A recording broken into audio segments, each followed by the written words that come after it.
नमस्कार दोस्तों, मैं एडवोकेट अरुण मिश्रा आपका अपने चैनल में हार्दिक स्वागत अभिनंदन करता हूं।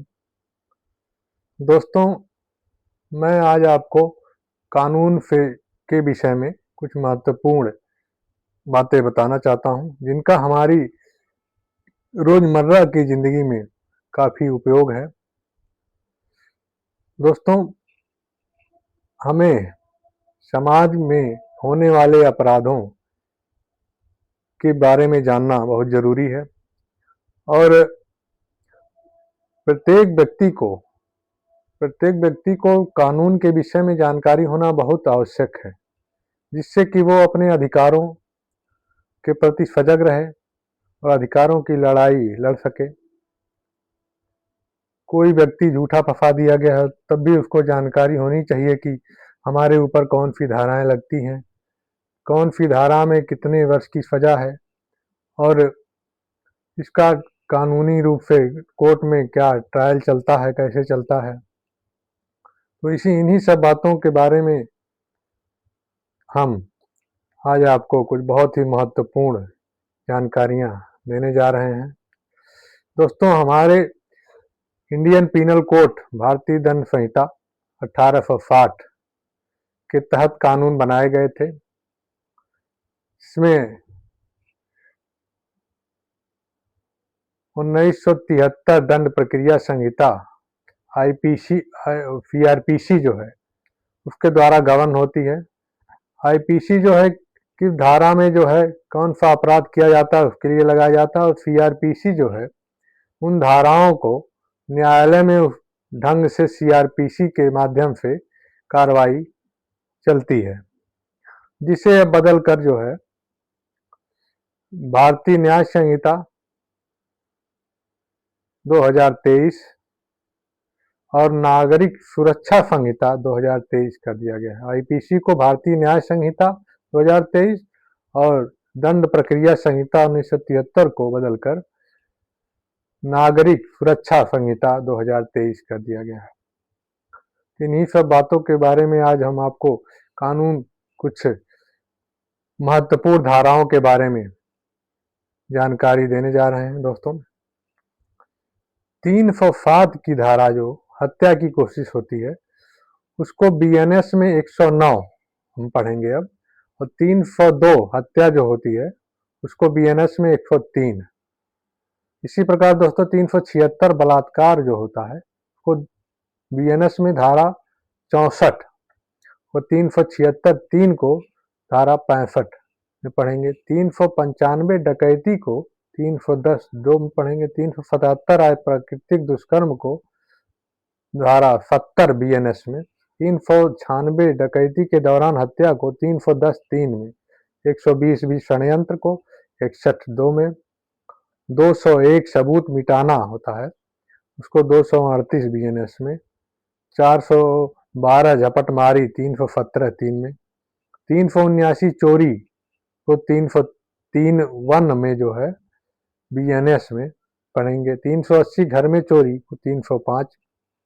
191 न्यायालय में मिथ्या साक्ष्य देना 227। 300 हत्या होती है उसका बीएनएस में 101 में रखा गया है। और 499 मानहानि जो 356 बीएनएस 56 1 बीएनएस में आया गया है। 304 गैर इरादतन हत्या को जो है 105 बीएनएस में किया गया है। 354 छेड़खानी को 74 बीएनएस में। 304 बी जो है दहेज हत्या डावरी डेथ को धारा 80 बीएनएस में कर दिया गया। 419 फोर्जरी चीटिंग 319 2 में। 420 को चीटिंग 318 4 में। किडनैपिंग 363 आईपीसी को 137 2 में रखा गया। 498 दहेज मांगना जो कि इसको धारा 85 बीएनएस में कर दिया गया है। तो इसी प्रकार दोस्तों कुछ खास धाराएं जिनका हमने आपको बताया है जिनके बारे में अब देख लेते हैं कि किस तरह से एक एफआईआर दर्ज होने के बाद आगे जो है क्या प्रोसेस होती है। पीड़ित व्यक्ति ही एफआईआर दर्ज कराता है। एफआईआर का मतलब होता है फर्स्ट इंफॉर्मेशन रिपोर्ट, यानी प्रथम सूचना रिपोर्ट, जो हमारे जिस जगह अपराध हुआ है उसके नजदीकी थाने में दर्ज किया जाता है। एफआईआर दर्ज होने के बाद उसमें विवेचना होती है। विवेचना के दौरान विवेचक उसको साक्ष्यों और जो भी गवाहों के बयान वगैरह दर्ज करने के बाद कोर्ट में चार्जशीट या फाइनल रिपोर्ट के माध्यम से दाखिल करता है। दोस्तों, यदि फर्स्ट इंफॉर्मेशन रिपोर्ट यानी एफआईआर झूठी दर्ज कराई गई है तो आईओ उसमें जांच करके फाइनल रिपोर्ट लगा देता है, यानी एफआईआर झूठी पाई गई और घटना के संबंध में कोई अपराध होना पाया नहीं गया तो आईओ उसको कोर्ट में एफआर के रूप में, फाइनल रिपोर्ट के रूप में दाखिल करता है। इसमें मजिस्ट्रेट देखने सभी रिपोर्टों को देखने के बाद वो या तो एक्सेप्ट करता है या फिर जो है उसको निरस्त करके अभियुक्त को तलब भी कर सकता है या फिर अग्रिम विवेचना की कार्रवाई के लिए आदेश कर सकता है या फिर उसको निरस्त करके परिवाद के रूप में दर्ज कर सकता है। लेकिन यदि आईओ की जांच में अपराध होना पाया जाता है तो वो चार्जशीट न्यायालय में दाखिल करेगा। उसके बाद दोस्तों समन की कार्रवाई होती है। न्यायाधीश समन करते हैं अभियुक्त को।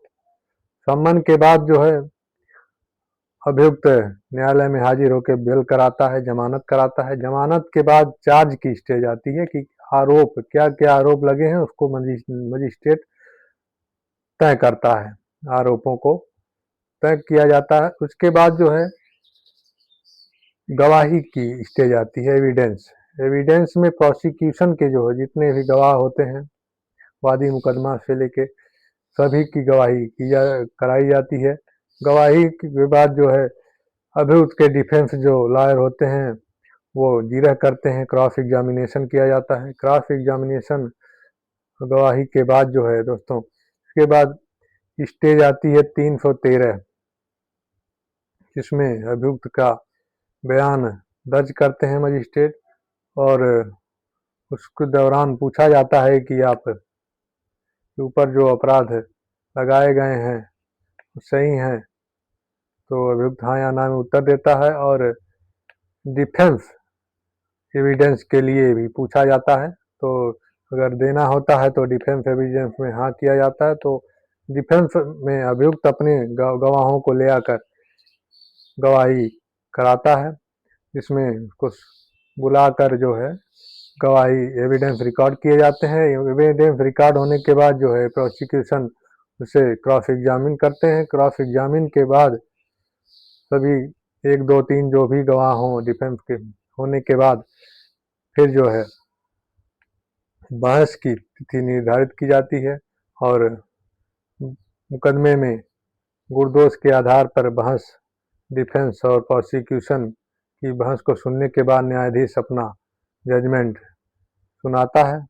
इस प्रकार दोस्तों